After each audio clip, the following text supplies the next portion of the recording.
ngaganya asethi angisenandaba ukuthi kangishebe kathini as long as ngisalibonile.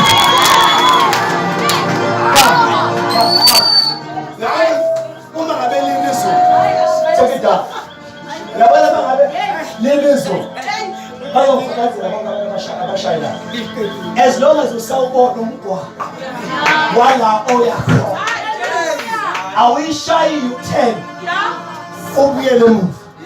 Ngizothi mina mntakababa as long as usabona hayibo ngibona imithe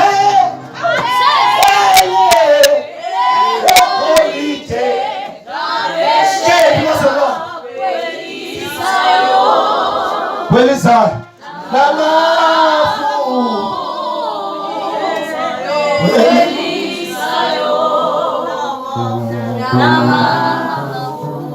sifuna uhlobo njani sifuna uhlobo ongeke uzibheke abazalwane abakhonza oh Jesus kodwa abazalwane senhlala phansi. You know a preacher closes 10 times before. It's like that. It's not me, but maybe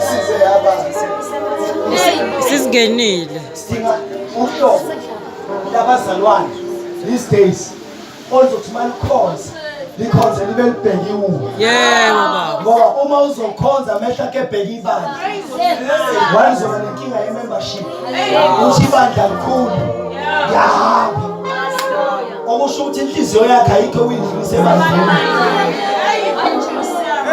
Hayi khuluma Mdolomba. Khuluma mngana. Wolo amen shona phansi.